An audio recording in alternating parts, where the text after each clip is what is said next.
এই ছাত্রলীগ নিষিদ্ধ করে দিন। যারা আমার মায়ের বুক খালি করবে তারা এদের শিক্ষাঙ্গনগুলোকে কসাইখানায় পরিণত করবে। আমার মায়ের সন্তানেরা পড়তে গিয়ে লাশ হয়ে মায়ের করে ফিরে আসবে। এমন ছাত্র রাজনীতি আমরা দেখতে চাই না।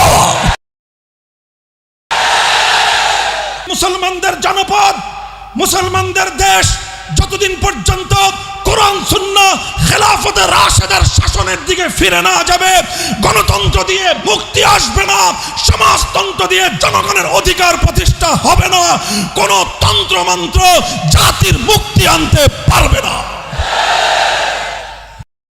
কথা হবে আজকে পরিষ্কার। এটা আল্লামা আহমদ শফির দেশে কাদিয়ানীদের দালালি করে সংসদ ভবনে কাউকে থাকতে দেওয়া হবে না।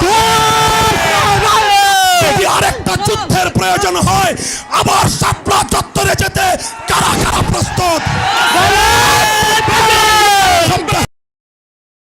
হে তাওহীদি জনতা, মুসলমান, ঈমানকে ভালোবাসো, আল্লাহর কোরআনকে ভালোবাসো, আল্লাহর নবীর সুন্নাহকে ভালোবাসো, খেলাফতে রাশেদার আদর্শকে ভালোবেসে আসো। শপথ নেই আমার এই সোনার বাংলা থেকে সব অপশাসন, সমস্ত অন্যায় অবিচার এগুলোকে দূরীভূত করে আমার মাতৃভূমিটাকে আমি শান্তির ফুল বাগানে পরিণত করব।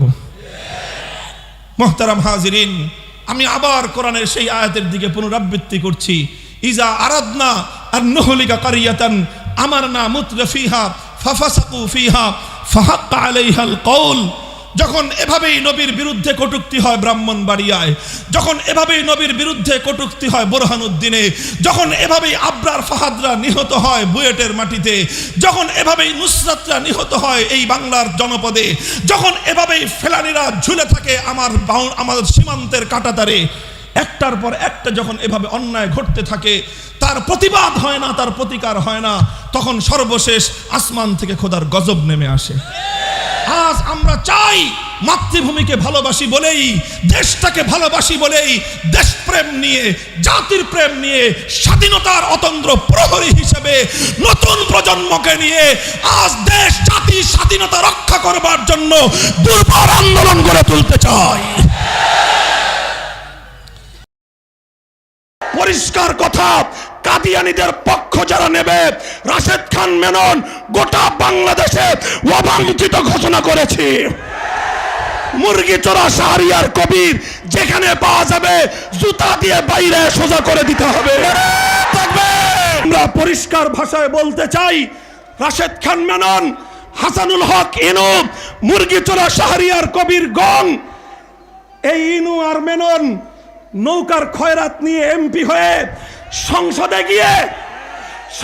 গিয়ে খতমে নবুয়তের বিরুদ্ধে কথা বলবে আর কাদিয়ানীদের দালালি করবে। পরিষ্কার বলতে চাই, নাসিমের মুখটা সামলায় রাখেন। যদি নাসিম আপনার দলের মুখপাত্র হয়ে থাকে আর ওটাই যদি হয় আপনার দলের বক্তব্য, আমরা আগামী 5ই মে শাইখুল ইসলাম আল্লামা শাহ আহমদ শফির ডাকে আবার শাপলা চত্বরে যাব। আমরা